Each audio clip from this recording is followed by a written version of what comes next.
Bonsoir à tous, soyez les bienvenus sur Monaco Info, j'espère que vous passez un bon week-end. Voici les titres à la une de ce samedi 20 décembre. Joyeux anniversaire à l'Académie Princesse Grace. La prestigieuse école de danse monégasque fête ses 50 ans et a donné pour l'occasion une somptueuse soirée de gala hier que vous revivrez. C'est la nouvelle star du Louis XV Alain Ducasse, où elle vient d'être nommée chef sommelière, première femme à occuper le poste dans cette institution de l'Hôtel de Paris. Hélène Tessera sera notre invitée dans quelques minutes et en cette période de Noël, elle nous donnera tous ses conseils pour trouver le cru idéal de vos repas de fête. Enfin, si vous ne cherchez pas du vin mais une idée de cadeau, pourquoi ne pas essayer les bougies? La marque de bougies Baobab lance une édition 100% Monaco au profit de l'association des Amis de l'Enfance. On vous montre tout à la fin de ce journal. Mais avant de développer ces titres, notez cette information qui nous est parvenue ce matin. La rentrée des 840 lycéens scolarisés dans l'ancien collège Charles III se fera en distanciel le 5 janvier prochain. Il faut savoir que la stabilité du talus qui surplombe l'ancien collège fait l'objet d'un suivi attentif depuis plusieurs années et dans la continuité des campagnes de travaux de confortement de la paroi de soutènement. Des sondages ont été menés lors des vacances de la Toussaint. Toutefois, les dernières mesures de suivi font apparaître une accélération du phénomène de déformation.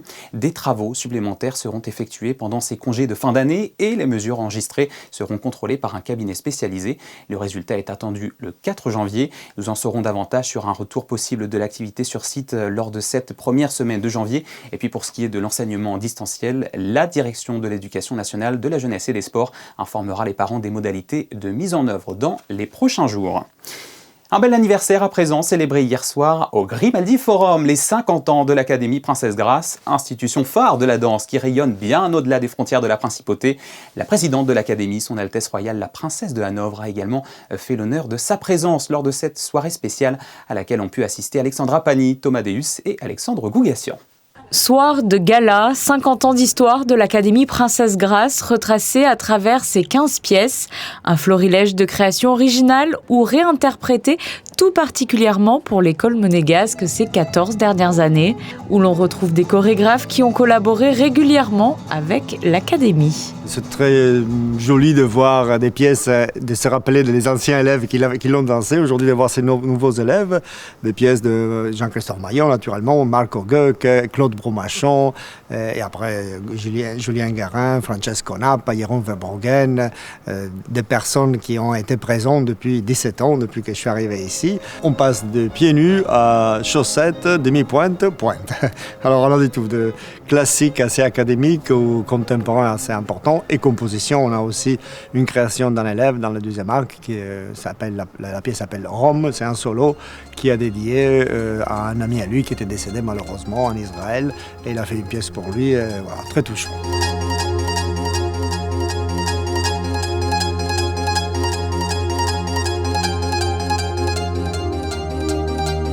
L'objectif du gala est donc d'honorer les 50 ans de formation dispensée au sein de la Villa Casamia et de mettre en valeur le travail de l'ensemble des élèves de l'école, des plus jeunes, âgés seulement de 12 ans, qui viennent de débuter leur apprentissage, aux élèves déjà plus aguerris, à l'image du jeune Brestois, Camille, arrivé en 2024. Ça fait à peu près 1 mois et demi qu'on répète. J'ai une première pièce qui s'appelle Andante et j'ai un rôle, du coup je danse tout seul. Un rôle de soliste. Voilà. Et sinon je passe dans une pièce où il y a toute l'académie, chorégraphée par Michel Rann. Et voilà, ça s'appelle Études.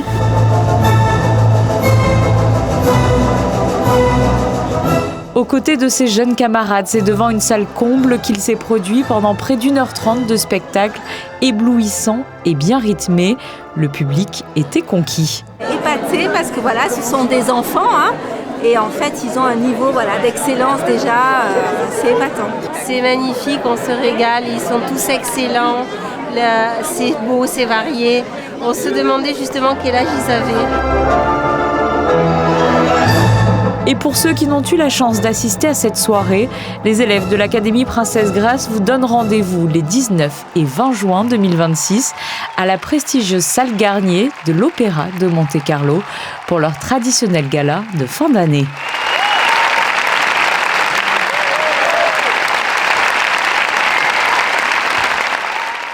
En basket, la Roca Team a offert un beau cadeau à ses supporters juste avant les fêtes en dominant facilement le Bayern Munich hier soir à Gaston-Médecin pour le compte de la 17e journée d'Euroleague. Score final 103-77 pour les hommes du Rocher, rien que ça, une large et impressionnante victoire qui permet à l'équipe de maintenir sa place dans le top 6 au classement et de rester donc en bonne voie pour se qualifier pour la phase finale. Le résumé de la soirée est signé Frédéric Elion et Julien Logier. Après 2 défaites contre le Fener et à Baskonia, la Roca Team a rassuré vendredi soir en plongeant encore un peu plus le Bayern Munich dans le doute. Avec une défense retrouvée et une attaque équilibrée avec 7 joueurs à 10 points ou plus, Monaco a montré le visage que l'on aimerait voir à tous les matchs. Malgré une petite panne au démarrage et un 11-2 encaissé, la Roca Team va vite prendre le contrôle du match. Kevarius Hayes fait un sacré chantier au rebond ou en défense et tout devient plus facile en attaque.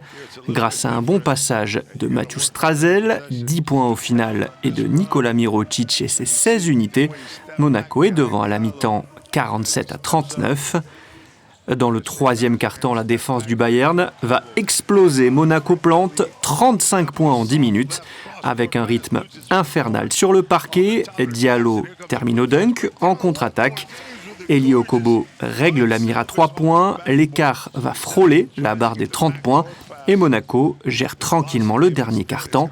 103-77, on a retrouvé la vraie Roca Team. On n'a pas été bon du tout sur les 2 derniers matchs. Et là, voilà, il fallait avoir un peu un départ à zéro, repartir meilleur avec beaucoup plus d'énergie défensivement. On sait que quand on est bien défensivement, en général, l'attaque, elle suit bien. Et là, on a montré ce soir, tout le monde s'est battu les uns pour les autres. Et en attaque, on a fait bouger la balle, donc il n'y a pas de problème là-dessus. Et pour terminer 2025, la Roca Team a rendez-vous avec les 2 mastodontes espagnols en Euroleague. À Gaston-Médecin le 26 décembre face au Real Madrid, puis à Barcelone le mardi 30. C'est le nouveau visage du raffinement et de l'expertise du Louis XV Alain Ducasse. Hélène Tessera est devenue chef sommelière du restaurant le 1er décembre dernier à la suite de Maxime Pastor. Intégrer cette grande maison était le rêve de cette native du Var qui s'est concrétisé à son arrivée en tant que commis sommelière en 2017. La première femme à être nommée chef sommelière dans cette institution est notre invitée ce soir. Elle est interrogée par Émilie Rousseau. Bonsoir Hélène Tessera. Bonsoir. Vous êtes la nouvelle chef sommelière du Louis XV Alain Ducasse à l'Hôtel de Paris. Comment avez-vous accueilli tout d'abord votre nomination ? Alors c'est un honneur incommensurable d'être nominée en tant que chef sommelière à l'Hôtel de Paris pour le restaurant de Monsieur Ducasse au Louis XV. C'est un rêve de toujours. J'ai toujours souhaité travailler dans cet établissement. C'était mon vœu premier quand j'ai commencé la sommellerie, il y a plus de 10 ans maintenant. Et j'ai eu la chance d'intégrer le restaurant il y a maintenant 8 ans. Et d'accéder petit à petit à ce poste tant désiré de tous et de moi. Oui, c'est une maison que vous connaissez bien. Vous êtes la première femme à accéder à ce poste dans ce restaurant étoilé. Cela représente quoi pour vous ? Ça représente beaucoup, sachant que je suis en plus la première sommelière à avoir intégré l'équipe de sommellerie historiquement du restaurant. Donc ça représente énormément, ça représente une ouverture de porte pour toutes les femmes de ma profession. Donc une très grande fierté.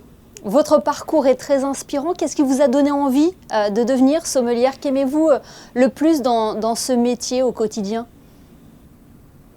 Alors ce que j'apprécie le plus, c'est réellement le contact, l'échange avec tout d'abord le vigneron pour être enfin le messager de nos clients,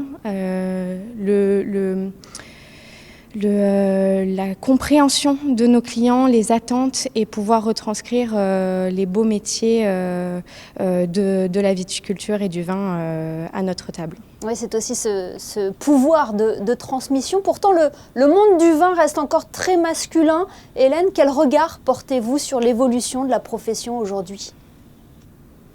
Alors oui, c'est encore très masculin, mais je pense que de tout temps, des femmes ont œuvré dans ce monde du vin. Maintenant, aujourd'hui, il y a une mise en lumière. La sommellerie restait encore très masculine ces dernières années, mais quand j'ai commencé ma formation, nous étions tout de même la parité dans ma promotion. Donc petit à petit, les portes s'ouvrent encore plus, mais nous sommes entourés par de grandes vigneronnes tout d'abord et de belles sommelières également. Le Louis XV, Alain Ducasse, à l'Hôtel de Paris, possède une cave mythique. Comment vous abordez ce défi en tant que chef sommelière désormais ? Alors c'est un défi de tous les jours, c'est du travail au quotidien, du travail de curiosité, d'aller visiter les vignerons sur le terrain, pouvoir sélectionner de grandes cuvées et surtout après au quotidien un réel rôle de préservation du patrimoine de cette cave, placer les bons millésimes au bon moment sur notre carte. C'est un challenge énorme, mais très intéressant pour ma part. Et on va profiter de votre savoir ce soir, de vous avoir en tant qu'invité sur Monaco Info pour glaner quelques petits conseils à l'approche de ces fêtes de fin d'année. S'il y avait un vin à choisir ce soir pour mettre autour de la table, lequel serait-il ? Alors... Je parlerai volontiers de Raphaël et Vincent Bérèche. Ils ont une cuvée qui est un brut réserve. C'est un très très beau champagne situé à Lude. Un assemblage des 3 cépages de la Champagne les plus connus, donc Chardonnay, Pinot Noir et Pinot Meunier. Ça nous permet d'avoir un vin de Champagne tout en complexité, en salinité. Je suis persuadée que tout le monde autour de la table sera ravi de le déguster. On parle souvent aussi des accords mets-vins à Noël. Quels sont selon vous les accords simples mais élégants adoptés pour sublimer les plats traditionnels des fêtes de fin d'année ? Alors j'irai volontiers si on commence tout en simplicité avec un plateau de fruits de mer, des huîtres. On peut très bien déguster la cuvée Treille du domaine Bellargus en Anjou. On est sur un très beau chenin sec en coteaux, donc une vraie droiture, une vraie minéralité, de la tension, de la complexité d'un élevage long. Donc on peut débuter tout en fraîcheur avec le domaine Bellargus.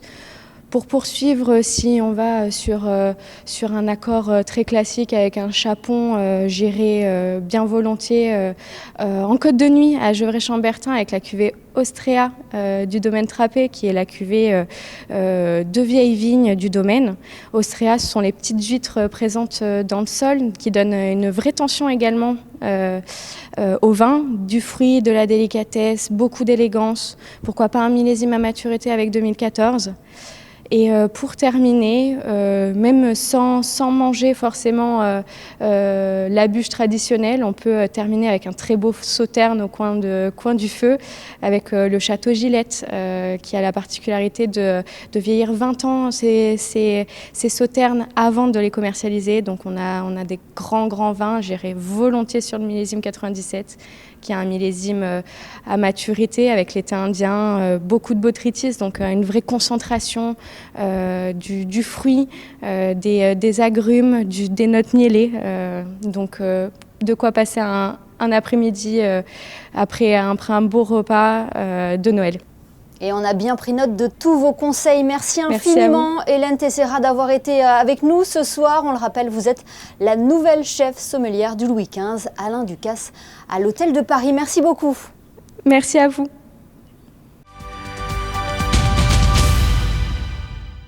Autre titre de l'actualité, ils sont de Monaco mais ont aussi fait la route depuis la France, l'Italie, la Suisse et même la Belgique. Des propriétaires de Fiat 500 ont répondu à l'appel du club Fiat 500 Monte-Carlo pour la célèbre parade de Noël. Et ces pots de yaourt, comme on les surnomme, se sont métamorphosés pour déambuler dans les rues de la Principauté hier soir aux couleurs de Noël. Reportage de Sarah Nkari sur les images d'Hugo Comassa. Il s'agit sans aucun doute de la voiture la plus célèbre d'Italie. La Fiat 500 a revêtu ses habits de lumière pour la 7e parade de Noël. Pour le départ, les passionnés avaient rendez-vous dans un lieu tout aussi iconique, la place du Casino. Il y a des membres du club qui commencent à décorer les voitures au mois de septembre. C'est quelque chose réellement de folie et c'est bien, chaque année il prend un peu plus d'ampleur et c'est vraiment quelque chose de fantastique pour le club et pour Monaco. Les membres ils sont en train de distribuer des petits chocolats à tous les enfants. C'est vraiment quelque chose de très bien. Le public, émerveillé, a pu voter pour la plus belle des Cinquecento grâce à ses numéros apposés sur les pare-brises. C'était trop bien, en plus il y avait plein de décorations, c'était trop cool. Ouais, moi j'ai bien aimé, surtout la décoration dans les voitures, il y avait des Pères Noël, des lutins, c'était bien, les voitures elles étaient bien décorées, et dessus il y avait des bonnets, il y avait plein de choses, c'était très bien. Et c'est celle-ci, ornée de pots de yaourt en référence au surnom de cette automobile mythique qui a gagné le cœur des passants. Comme vous voyez, j'ai mangé pendant 1 an de yaourt dans tous les goûts pour utiliser après pour la décoration. C'est ma première voiture. J'avais 12 ans et j'étais encore enfant, 12 ans. J'étais en Italie avec mes parents et j'ai dit à mon papa, « Papa, quand j'ai le permis, je voudrais avoir cette voiture. » Et mon père, il pensait que ça passe, mais non, à 18 ans, j'avais ramené l'argent et j'ai dit, « Papa, maintenant j'achète la voiture en Italie. » Et ça fait 35 ans que je l'ai. Ce samedi, les petites cylindrées défileront à Dolce Acqua pour un spectacle à l'italienne rempli de couleurs et de magie. Prenons maintenant la direction du marché de Noël qui propose jusqu'au 4 janvier différents ateliers pour les enfants au chalet animation. La mairie ne manque pas d'idées pour occuper les petits en cette période féerique. Frédéric Elion et Arnaud Imbert sont allés y jeter un œil. Regardez. Décoration de biscuits, bougeoirs, peinture sur galets, porte-clés ou marque-pages à confectionner. Depuis le 6 décembre et jusqu'au 4 janvier, des animations pour les enfants à partir de 5 ans sont proposées au chalet animation du village de Noël. Le thème du jour, les suspensions en bois. Ici, je fais une boule de Noël. On la colorie, on lui met des paillettes et tout, et après on repart avec pour l'accrocher dans le sapin. Ils ont des petites suspensions en bois à décorer, ils font d'abord de la peinture acrylique, et ensuite ils collent des petits strass pour le mettre sur le sapin. Qui est derrière vous. Qui est derrière moi, mais c'est sur leur sapin qu'ils vont le mettre. Ils préfèrent, voilà, c'est ça. J'ai fait un sapin, j'ai mis un peu de brillant, je vais faire une étoile avec une bougie au milieu. Est-ce que ça te plaît ce genre d'atelier ? Oui. Pourquoi ? Car on crée des choses et qu'on ne peut pas vraiment le faire chez nous. Un atelier lettres au Père Noël était aussi proposé, mais au tout début du mois, histoire de lui permettre de rassembler tous les cadeaux à temps pour les livrer aux enfants. Si vous êtes encore à la recherche du cadeau idéal pour Noël, voilà une nouvelle idée. La marque de bougies Baobab lance une édition Monaco avec des pièces qui rendent hommage au symbole de la principauté. Plus que des bougies, c'est surtout une collection réalisée avec l'AMAD, l'Association mondiale des amis de l'enfance, qui doit lui permettre de récolter des fonds pour financer ses programmes. De beaux objets pour un beau projet découvert sur place par Alban Gingembre et Thomas Deus. Plus qu'un objet de décoration, ces bougies parfumées agissent pour la bonne cause. Les fonds récoltés permettent à l'association monégasque des amis de l'enfance de financer un programme d'accès à l'énergie. On a un programme qui s'appelle Yéré, qui est au Sénégal et qui est destiné justement à l'accès aux lampes solaires individuelles pour les enfants. Et ces lampes permettent aux enfants justement de pouvoir étudier chez eux, d'avoir accès à l'énergie et aussi aux jeunes filles de pouvoir rentrer chez eux le soir tombé, la nuit tombée, de manière de sécuriser, je dirais. Donc ça a un impact en termes d'accès à l'éducation, ça a un impact en termes de protection aussi pour ces jeunes filles. Des bougies signées par la marque Baobab à retrouver en exclusivité à Monaco. La boutique offre une vitrine à cette collaboration caritative. C'est d'abord une bougie qui a été faite avec de la feuille d'or 24 carats. On retrouve les bâtiments principaux tels le casino, l'avenue d'Ostende et certains des bâtiments architecturaux les plus forts de Monaco. Et puis les symboles avec le Grand Prix, certaines Formule 1. On retrouve ici aussi le Palais et le Rocher. Et en fait, cette bougie rattrape vraiment les 2 km² qui couvrent Monaco et qui est pour nous une grande fierté. C'est, je pense, selon moi, un objet qui sera collector et que tous les monégasques et limitrophes auront envie d'avoir chez eux. Cette opération lancée sur 2 ans devrait rapporter à l'AMAD au moins 50 000 €. Et ça, c'est pas négligeable. Alors n'hésitez pas. Autre tradition de Noël à Monaco, le ministre d'État Christophe Mirmand et son épouse ont reçu la visite des enfants des services du secrétariat général du gouvernement pour un moment convivial et chaleureux avec un spectacle de magie chargé de sourires, moment qui s'est terminé comme chaque année par la remise des cadeaux par le Père Noël. Avant de refermer ce journal, un mot des messes qui se tiendront en principauté la semaine prochaine, celle de la nuit de Noël et celle du jour de la Nativité. Les deux plus importantes en la cathédrale de Monaco se tiendront dès 23h30 le soir du 24 décembre avec la veillée suivie de la messe pontificale. Et puis le lendemain, le 25, la messe pontificale se tiendra à 10h30, retransmise comme chaque dimanche en direct sur Monaco Info. Et puis les autres églises du diocèse tiendront également leurs propres offices. Vous pouvez retrouver tous les horaires sur le site internet du diocèse de Monaco, diocèse.mc. C'est la fin de cette édition. Merci à vous de l'avoir suivi. Dans un instant, Marie Bonnet-Blanc pour la météo, pluvieuse ce dimanche. Je vous laisse sur le deuxième volet de notre rétrospective des meilleurs clichés de l'année capturés par l'objectif de nos experts photographes. Hier, c'était ceux de janvier 2025. Ce soir, ce sont les meilleures photos de février dernier. Excellente soirée sur Monaco Info et à demain, 18h30.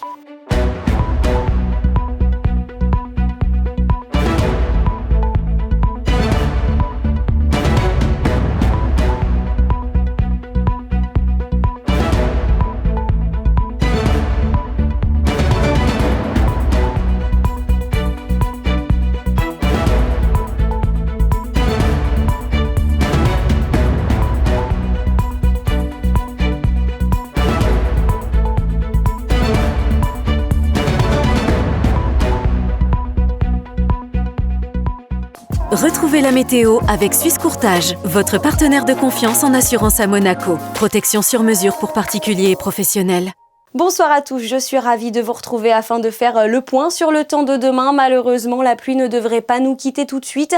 Demain, le ciel sera toujours couvert avec quelques averses, du vent également. Côté température, il fera 12 degrés le matin et 13 degrés dans l'après-midi. Demain, nous souhaiterons tout de même une très belle fête à tous les Pédros.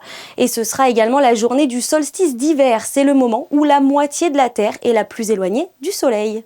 C'était la météo avec Suisse Courtage, votre partenaire de confiance en assurance à Monaco. Protection sur mesure pour particuliers et professionnels.